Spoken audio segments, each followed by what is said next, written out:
Chapter 38. Yasa Prabha.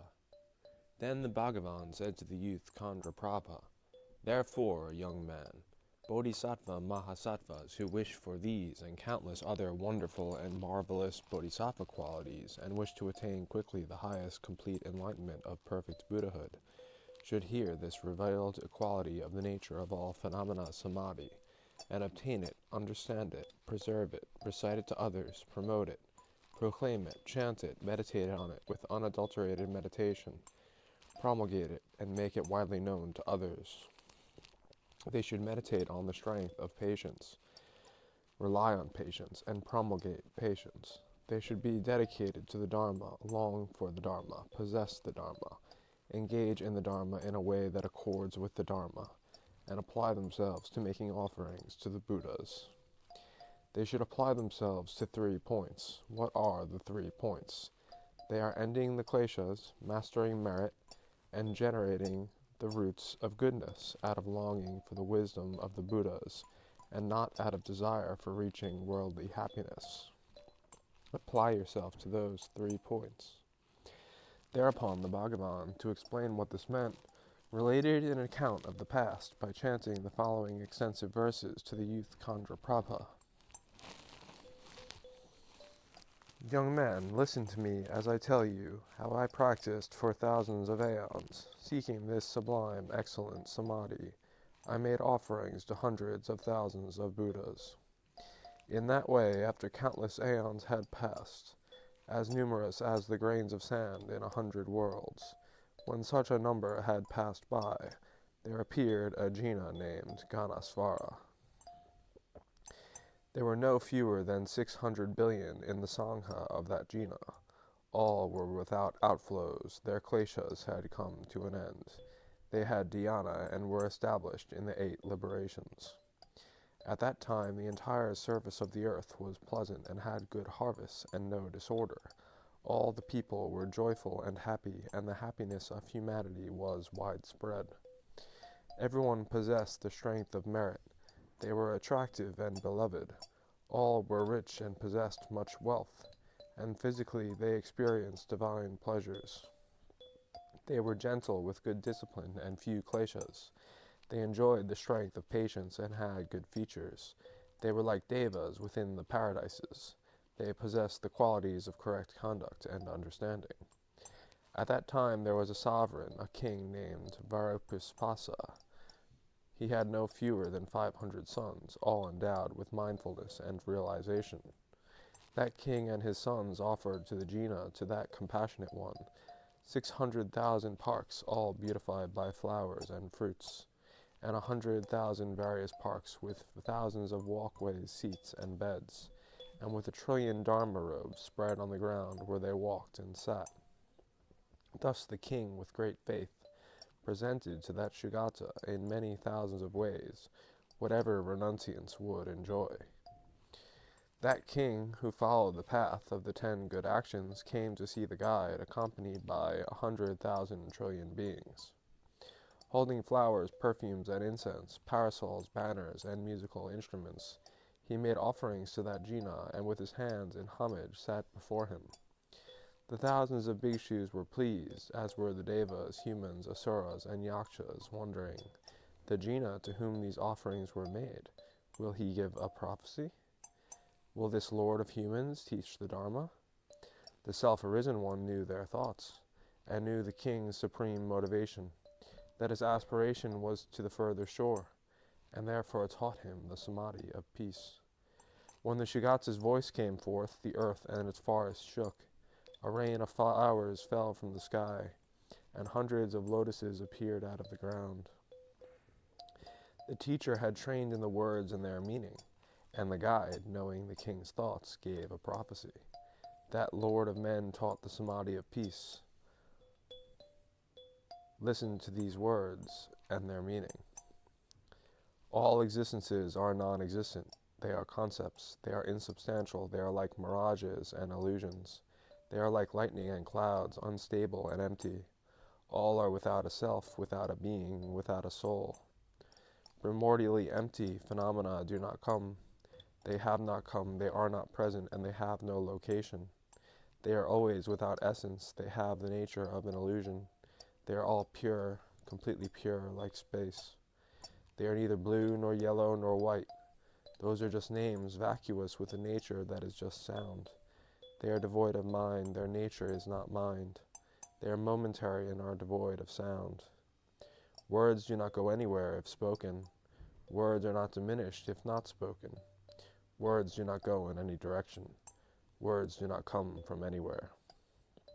Words do not perish, cease, or end, whether they are spoken or unspoken. Words are said to be always unceasing. Those who know that will be unceasing. In the past, hundreds of thousands of Buddhas have taught the Dharma hundreds of thousands of times. But the Dharma does not cease. Words do not cease. And as there is no arising, there is no cessation. Those who know the unceasing Dharma will always know the unceasing Dharma. Having taught 100,000 sutras, they know that the Dharma is devoid of words. The Dharma that the jinas have taught is unceasing and therefore is not seen. The Dharma is primordially without a self, without a being. Although it is taught, it does not cease. The wise teach using all words, but their minds are not captivated by the words. All words are like echoes on a mountain, so therefore never have attachment to words. The Dharma is taught through illusory words, and all those words cease in that instant. That which is the characteristic of those words is the characteristic that all phenomena have. All phenomena have no characteristics, are devoid of characteristics. They all have no characteristics and are pure of characteristics. They are always empty, and they are as pure as space. In brief, they cannot be enumerated. They are devoid of composite or non-composite, and the sages have no concepts concerning them. They have arrived at the non-composite in all the existences of beings, and are always devoid of contrived views. The one whose mind is at rest in that nature is always without desire, anger, and ignorance. The one who knows phenomena in that way becomes strong with the strength of Samadhi. Just as echoes are created through conditions in caves, mountains, and canyons, all that is composite is known to be the same. The entire world is like an illusion, a mirage. This Samadhi of peace is taught by one who has the strength of wisdom, the qualities of the Dharma, who with the strength of knowledge has the higher cognitions of the sages, and who has skill in methods of speech and knows the definitions of words.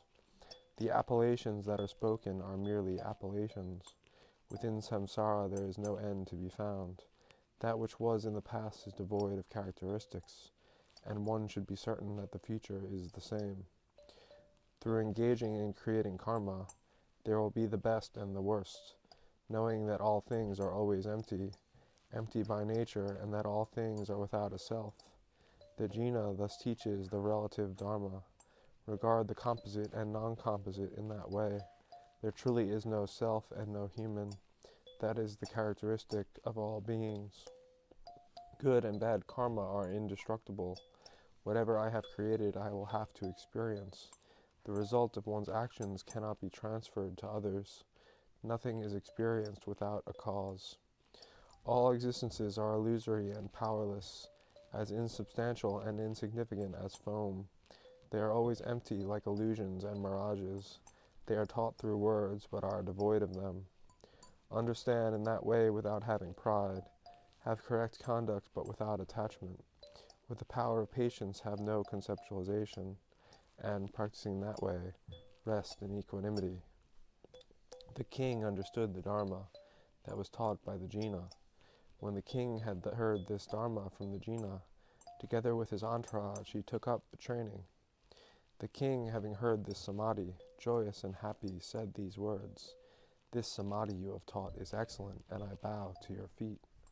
80,000 beings who were there had heard this excellent nature of phenomena, this teaching on the ultimate truth, and attained the acceptance of birthlessness. A person who has no origination or cessation, and likewise these phenomena have always been empty. When that is known, there is no loss, and the king attained the acceptance of birthlessness. The king renounced his kingdom and entered homelessness in that jina's teaching, and all 500 princes, no less, followed him into the homeless state. When the king and his princes had entered homelessness, many thousands of other beings also at that time entered homelessness in the presence of the Sugata, seeking to receive the Dharma of that Jina. For a full 2,000 years the Jina taught the Dharma, and the king, his sons, and the people practiced the Dharma for those 2,000 years. And then at a later time the Jina passed into Nirvana. The Jina's Sravakas also passed away, and his Dharma became diminished. At that time there was a prince, Punyamatan, who had faith and trust. There was a bhikshu connected with his family, who taught to him the samadhi of peace. The bhikshu was gentle and mild, honored by 100,000 beings, was followed by 1,000,000,000 devas, and was praised when he came to the city. He had recollection and realization. He was disciplined and compassionate, and he delighted in correct conduct.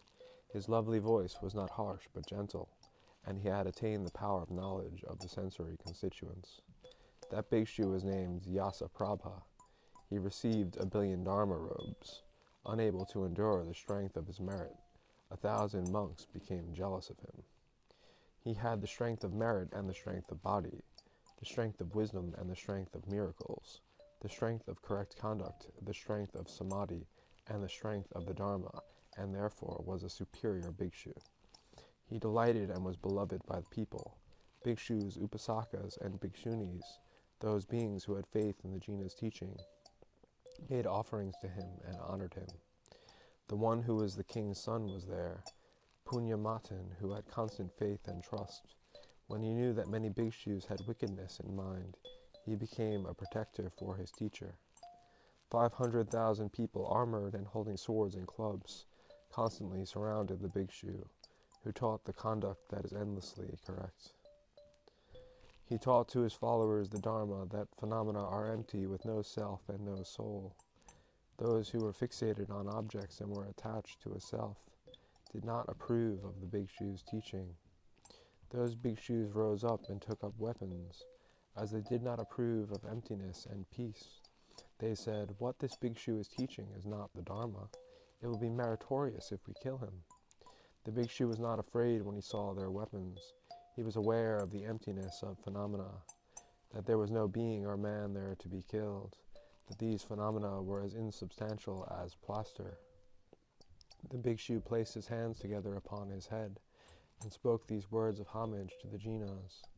Through the truth of the emptiness of phenomena, may these weapons become coral tree flowers.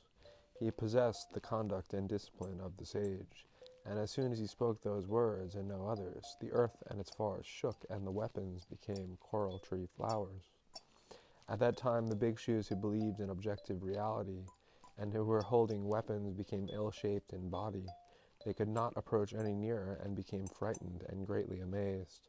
Those who had faith and trust in the Lord of sages, those who delighted in emptiness and peace, they cried out, "Ah la la," 1,000 times, and presented the bhikshu with hundreds of lengths of cloth. The bhikshu had love for them, and said to all the people before him, "I will practice bodhisattva conduct for the sake of those beings who are angry with me." Then for no fewer than 80 years he taught emptiness, the treasure of the jinas, and the son of the king protected him for the thousands of bhikshus who were his adversaries. During that time he was despised, and his bhikshus became few in number. Evil things were heard, said about him, but the power of his patience never declined. Then at another time he accomplished a great benefit for hundreds of beings. He recollected countless Dharma teachings, and at that time Punyamatan felt great joy. He respectfully honored the bhikshu, and then Punyamatan said to him, "No one at all should do anything that is displeasing to my teacher." He replied, "Young prince, listen to me. It is through the power of patience that Buddhas appear. When someone speaks unpleasantly to me, toward him I feel great love. I was that bhikshu Yasaprabha, who meditated on patience in previous lives, throughout 100,000 aeons." Those were the words Bhagavan Sakyamuni spoke. The Prince Punyamatan, who is the protector of Bhikshu Yasaprabha, has been my companion in thousands of lifetimes, and I prophesy that he will be Buddha Maitreya, the one who made offerings to the teacher Ganasvara, the one who had built a perfect monastery, the one who was previously known as Varapuspasa, became the Lord of humans, Padmotara. In that way, for many endless aeons, I held the Dharma of the Jinas. In the past, I accomplished the power of patience. Young man, having heard this, follow my example. After I have passed into nirvana in future times, when the Dharma is being destroyed, bhikshus will follow the thoughts of Tirthakas and will forsake my Dharma of peace. They will be arrogant, conceited, wicked, and reckless.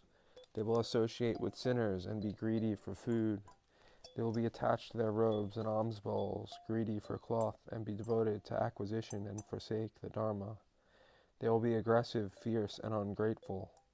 They will come from vile families, poor families, enter homelessness within my teaching, and will reject the Dharma of peace. They will have Mara's thoughts and will be beings in darkness. They will be under the power of desire and have strong attachment. They will be under the power of ignorance and be ignorant fools, and they will not delight in the Dharma of emptiness and peace. The bhikshus, bhikshunis, and lay people with wicked minds will be avaricious and stupid. They will always become overpowered in that way, and in later times they will reject enlightenment. Listen, young man, to these my words. A bhikshu should always dwell in solitude. Those who long for peace and emptiness should possess this Dharma of the Jinas. The one who possesses this samadhi has practiced homelessness in my teaching, is ordained as a bhikshu and practices posada, and eats free of craving without attachment to food. Forsaking all concern for life and body, meditate on emptiness, upon perfect peace. Meditating with dedication, complete dedication, like a deer, live always in the forests. Always make offerings to the jinas, with parasols, banners, and with dwellings. Make offerings to the stupas of the sugatas, and quickly attain this samadhi. Develop the aspiration for the state of enlightenment. Beautify the stupas of the sugatas, adorning them with gold and covering them with silver, and have beautiful images from precious materials made. Make a commitment to attain enlightenment, and make all the good offerings that there are in the world, of all that is pleasing to devas and humans, and honor the Buddhas with desirable offerings. See as the true nature, too, all the lords of humans. For within the worlds, in all 10 directions, the jinas who are present and those who have passed away have become to be Buddhas through the true nature. Have the aspiration to be generous to all. Have pure conduct and a stable mind. Delight in patience and always delight in kindness, and know that all phenomena are empty. Develop diligence confidently and fearlessly. Delight in dhyana and delight in solitude. Develop wisdom, completely pure wisdom, and quickly become compassionate.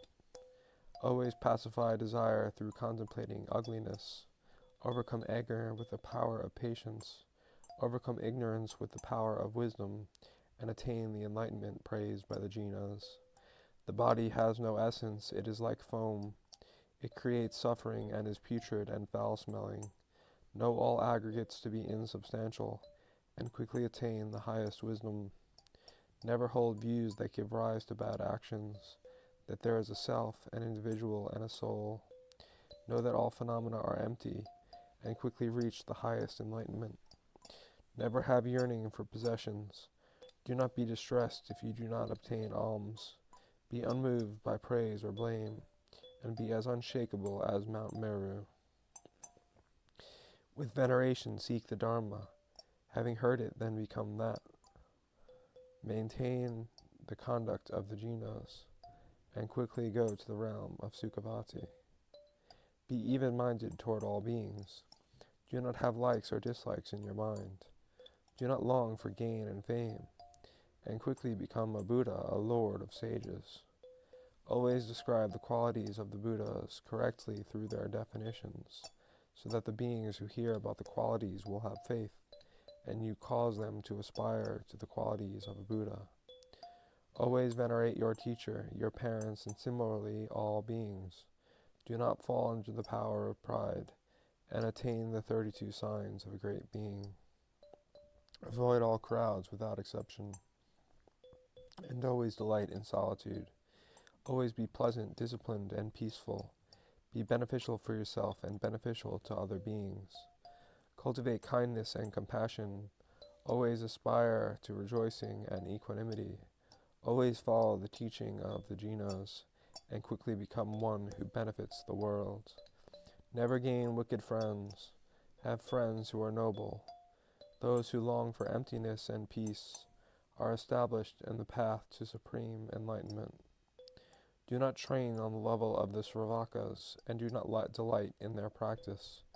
Do not turn your mind away from the Buddha qualities, and quickly become a Buddha, a lord of Jinas. Always speak pure, true words. Do not speak harshly or tell lies. Always speak gently and pleasantly, and obtain the speech of the world's teacher. Do not be concerned with your life and body. Do not criticize others and praise yourself. Accomplish your own good qualities, and have equanimity toward the conduct of others. Always delight in the liberations and emptiness. Do not make prayers for rebirth in the realms of beings. Abandon all concepts without exemption, and always abide in a state without concepts. Reject the extremes at all times. Do not follow nihilism or eternalism.